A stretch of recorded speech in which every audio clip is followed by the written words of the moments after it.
Good day, everyone. Today, we're going to talk about surplus and its definition in different contexts, the inefficient of price ceiling and price floor, and the demand and supply as a social adjustment mechanism. So, let's start. So, let us first define what is surplus. So, the term surplus is typically refers to having more something that is actually needed or used. So, basically, surplus means extra. So, when we say surplus is, we're talking about a situation where the amount of something is greater than what is needed, expected, or used. So in simple words is surplus means more than enough. In addition, surplus can be both good or bad depending on the situation or different context. So surplus can be good because it means there is more than enough to use. Therefore it helps the people feel safe, gives more options, and help in a case of problems happens. However, surplus is can be bad because too much surplus leads to wastage. Wastage. When things are not used efficiently, the time, effort, and resources were lost, and can cause a problems. So let's proceed to different types of surplus. So the first one is budget surplus. So budget surplus happens when the government collects more money from the taxes and other revenues than expend on the public services, infrastructures, and programs during a specific period. Therefore, because of its income is higher than its expenses, the government end up with the extra funds left over. So this surplus can be used to pay off the national debt, save money for the future needs, or fund project later on. So for example of budget surplus is imagine a government collects 1,000 billion from the taxes and other sources in 1 year. So during the same year, the government spent only 900 billion on the things like education, healthcare, roads, and salaries of the public workers. So since the government's income, which is 1,000 billion, is greater than in its expenses, which is 900 billion. So the government is has 100 billion left over. So this remaining amount is called budget surplus. So another example of budget surplus in terms here of the Philippines is, let's say Philippines government collects 4 trillion from the income taxes, VAT or value added tax, custom duties, and other revenues in 1 year. So during that same year, the government spent only 3.8 trillion on the programs like Ayuda, public school funding, healthcare, infrastructure, and project like Build Better More, and salaries of the government employees. Now, because the government revenue which is 4 trillion is higher than government spending, which is 3.8 trillion. So the remaining 200 billion is a budget surplus. So this surplus is the government can use this extra money to reduce the national debt or save for the future emergencies. So the second one is market surplus. Market surplus occurs when the supply of goods are greater than the demand. This means producers have offer more products than the consumers are willing or able to buy. Because of these imbalances, the goods remain unsold. So over time, the sellers realize that keeping goods in a higher price will not clear this excess good. So the producer decided to lower the prices or offer discount. Therefore, as a price fall down, more consumers are encouraged to buy and the market will be gradually moved back towards equilibrium. So for example, after a big harvest of rice during harvest season, so many rice farmers bring large quantities of falay to the market. So if consumers and the traders cannot buy all of that rice at the current price, the quantity supply become greater than the quantity demand. This is create a market surplus. Why? Because there is too much rice available left and the traders may lower the buying price or the farmers may be forced to sell the rice at the cheaper price to avoid losses. So another example is during mango season in Cebu or Davao. So farmers harvest a huge number of mangoes. So if the supply of mango is much higher than the people willing to buy at the usual price, many mangoes remain unsold. Therefore, to prevent wasted, the farmers or the sellers may lower the price per kilo. And sometimes they selling it on the half of the original price. So in short, market surplus occurs when the producer supply more than the consumers willing to buy at the current price. This is not good because it leads to unsold goods, waste, and lower income for the sellers, forcing them to reduce the prices. Consumer surplus is like a reward for buyers. So it occurs when the people pay less for the something that they thought it was worth. So the bigger the difference between what they are willing to pay, the bigger their consumer surplus. So example, imagine you want to buy a phone and you are ready to spend 15,000 pesos.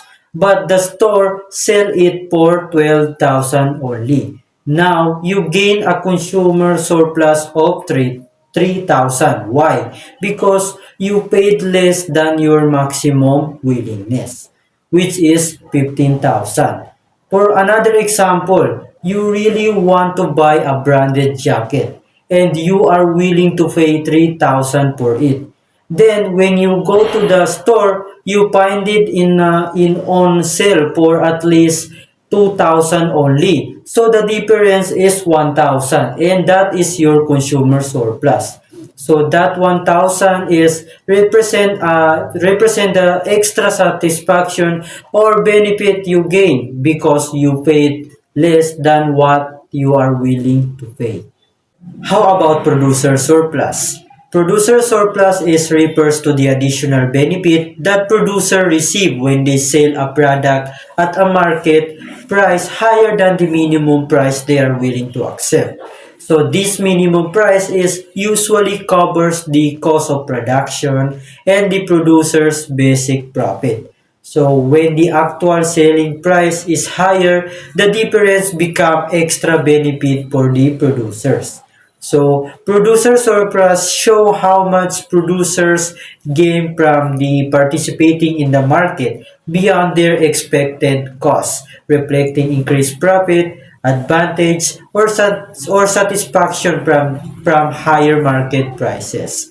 So, for instance, let's say Samsung seller is willing to sell Samsung Galaxy S25 for at least 50,000 to cover the cost. However, due to the high demand in the market, they increase it for at least 60,000. So the difference of 10,000 per phone is the producer surplus, representing the extra profit Samsung earns because the market price is higher than their minimum price acceptable. So another example is a rice farmer.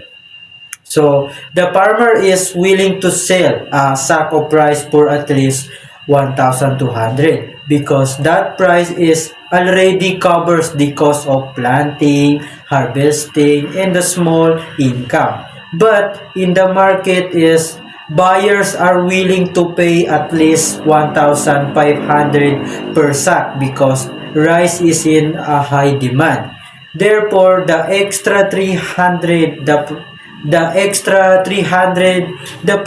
farmer earned is the producer surplus. Why? Because the farmer was already satisfied selling at 1,200 only, so getting 1,500 feels like a extra gain. The extra amount shows the benefit that producer gets when the market is in a higher than the minimum price they are willing to accept. So lastly is the economic surplus. Economic surplus is overall gain that society gets when goods and services are traded in the market. So it is the total of consumer surplus and the producer surplus. So example, in the Philippines, a farmer is willing to sell a kilo of rice for at least 40 pesos. But due to the high demand, the market price is rises to 50 and a buyer is willing to pay 60 per kilo but they only pay 50 pesos. So they gain 10 pesos in benefit. So let's total the producer surplus which is 10 plus consumer surplus which is 10. So equals to 20. So the 20 is the economic surplus. So in simple terms, economic surplus is show how well a market is working. When buyers feels happy because they get good value and sellers feel happy because they earn profit. The market creates economic surplus. So the larger the economic surplus, the more efficient and beneficial the market is for everyone. So now let's proceed to inefficient of price floor and price selling. So we all know that is price floor is a minimum price set by the government to make sure that producer earn enough from their products. And the price selling is on the other hand is a maximum price set by the government to help consumers afford goods or services. Now, what will happen if these policies become inefficient? So first, if the price floor is inefficient because the government set price too high, therefore the producer supply more goods than the consumers willing to buy. So because of this can lead to unsold or wasted products. For example, the farmers may produce more rice than the people are willing or able to buy, causing to the extra rice unsold or wasted. Now, what will happen if the price selling is also inefficient? So, it happens when the government set a price too low for the producer, causing the consumers to demand goods more than the producer can supply. So, example, if the government set a very low price for the rice to make it affordable for the consumers. So the farmers or the rice provider may not able to supply enough for everyone, leading to shortage of rice because the demand is higher than the producer can provide. So in both cases, the market cannot work naturally. The resources are not used efficiently and the total benefit to society is reduced. So the economist is called this deadweight loss. Now let us know the demand and supply as a social adjustment mechanism. So demand and supply as a social adjustment mechanism means that prices are determined by the interaction of the demand and supply. According to Alfred Marshall, it is wrong to say that price is set by the demand alone or supply alone.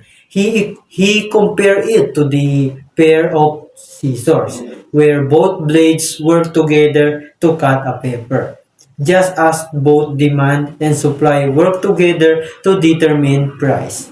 So through this interaction, the market automatically adjusts prices and the quantities without much government intervention, helping the economy function smoothly. So for example, if the supply of the coffee decrease because of bad weather, the price of coffee increases. Therefore, some consumer will still buy coffee at the higher price while others will switch to alternatives like tea. At the same time, sellers adjust how much they supply. So this change happen naturally through the market, showing how demand and supply help the economy adjust without the government intervention. So another example in Davao City. So Davao City is known for its abundant fruit production. So during harvest season, there is a large supply of mangoes. So therefore, because of supply of mango is high, the price is go down and more people buy mangoes. So when mangoes are out of season, supplies becomes low. So the prices go up and people either buy less or choose other fruits. So this natural price change help both sellers and buyers to adjust without the government intervention. So demand and supply as a social adjustment mechanism means prices is naturally adjust to balance what people want to buy and what producers offers without the government control. Now, efficiency implication is when price selling and price floors makes the market less efficient because they stop prices from naturally balancing what buyers want and what sellers are willing to provide. So, example, imagine the government set a price selling on the rice to keep it affordable. So, saying sellers cannot charge more than 30 pesos per kilo, even though the market equilibrium is 50. So because the rice is cheaper at 30, more people want to buy it, but farmers are not willing to sell as much that low price. As a result, the shortage happen because there is not enough rice for everyone who wants it.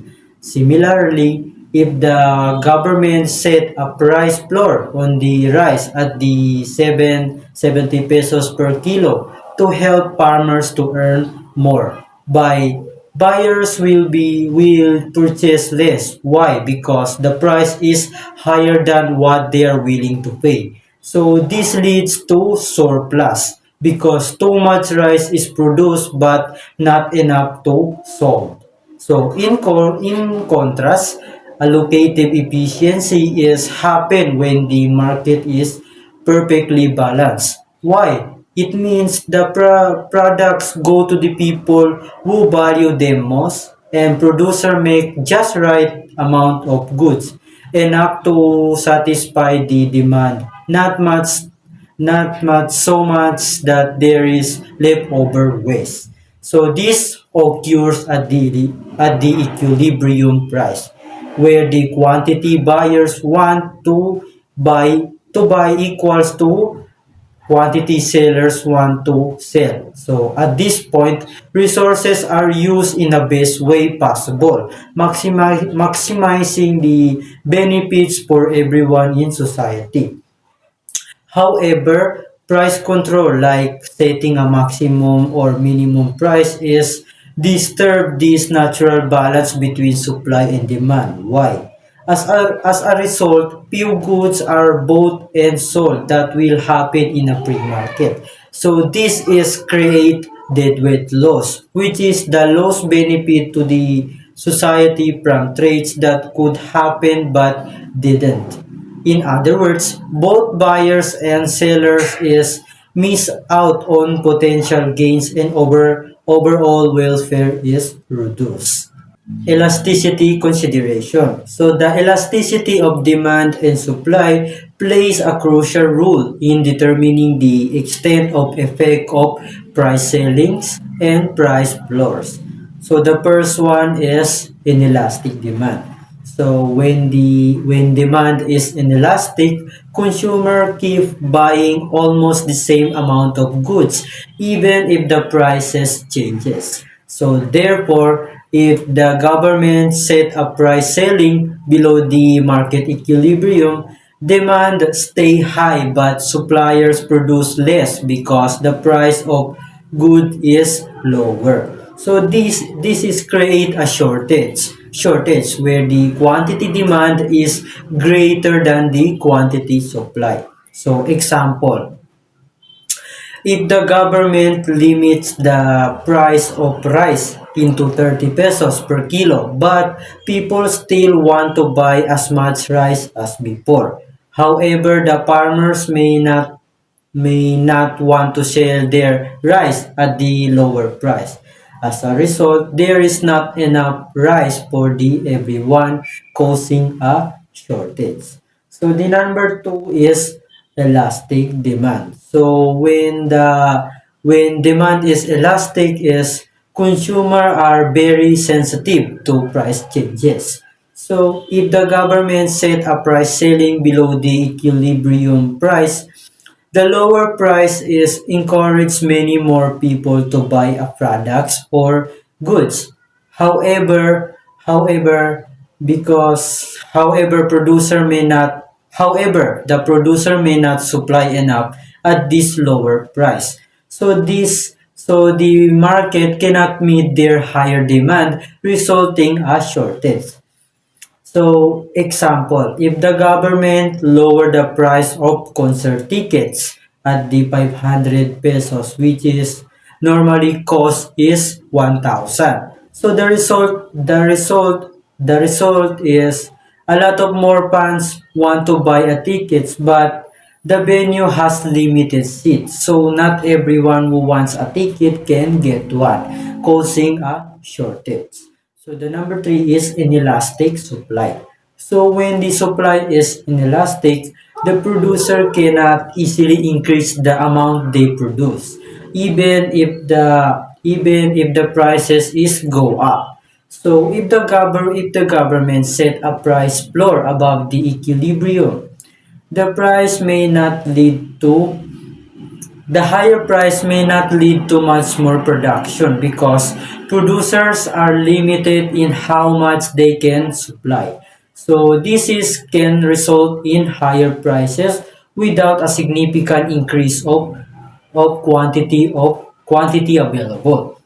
So example, the government is set a minimum price for the wheat at 50 pesos per kilo. But farmers cannot grow much more than usual due to the land or climate limits. So even the price is higher, but the total amount of weight available is does not increase. So number four is elastic supply. So when the supply is elastic, producer can easily increase the amount they can produce if the prices is go up. So if the government set a price floor above the equilibrium, the higher price encourage the producer to supply much more. However, since the demand may not high enough to buy all the extra goods, this can create a surplus where the quantity supply is exceed the quantity demand. So example, the government set a minimum price for corn at 40 pesos per kilo, and the farmers can quickly produce more corns. Therefore, many farmers produce extra corn because of the higher prices. However, the consumers don't buy all of that because because of the high price. So there is leftover corn, creating a surplus and become a wastage. Now let's proceed to learn term effects. So what will happen if the price ceiling and price floor is set in a long time? So first, if a price ceiling is set for a long time, it can cause persistent shortage. Why? Because producer may not earn enough to supply a product. For example, if the government set a low minimum price for rice for many years, the farmers might produce less rice because it is not profitable, leading to frequent rice shortage in the market.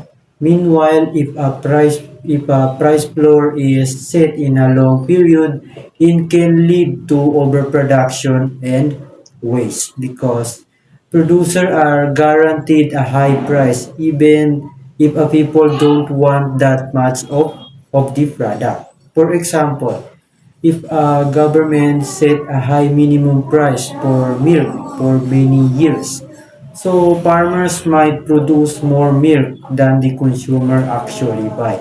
So as a result, the milk may go to wasted. So in short, the long-term effect of price ceiling is causing shortage, while the long-term effect of the price floor is can cause overproduction and inefficient use of resources, which is leads to deadweight loss. Public policy trade-offs. So when the government set price control, which is the price ceilings and price floors, they are trying to achieve a certain goal, like making goods affordable or ensuring producers earn profit enough. So this action can provide shorter term benefits such as cheaper goods for consumers and higher income for the producers. However, there is a trade-offs, meaning there are consequence or downside of this because over time these price controls can cause unintended problems like shortage, surpluses, or less efficient use of resources. So these problems might end up hurting the economy or the society more than the benefits of the policy. So in simple terms, policies that help immediately can sometimes create bigger problems in the long run. So the policymaker must consider long-run consequences rather than the shorter benefits. Balancing intervention. So we all know that governments sometimes use price ceilings or price floor to fix problems in the market, like making goods more affordable or ensuring producers earn profit enough. But these tools can cause unintended problems like surpluses, or inefficiency, especially if we use for a long time. So because of this risk, many economists suggest that instead of just controlling the prices, government should focus on the policies that fix the root causes of the market problems, such as improving competition, supporting production, or helping the lower income consumers directly, which can help to solve issues without causing big side effects. Information and education. One of the best or alternative approach to managing the market is to improve the flow of information to both consumers and producers by educating consumers about what market conditions, available alternatives, and the reason behind shortage. They can make more informed about purchasing decisions, which can reduce the panic buying or overconsumptions. At the same time, providing insight into producers about what are the demand trends, consumers' preferences, and the potential market gaps enables them to adjust productions more effectively ensuring the supply better matches the demand. So this approach emphasizes empowering the market participants rather than imposing direct control, allowing the market to self-adjust more efficiently.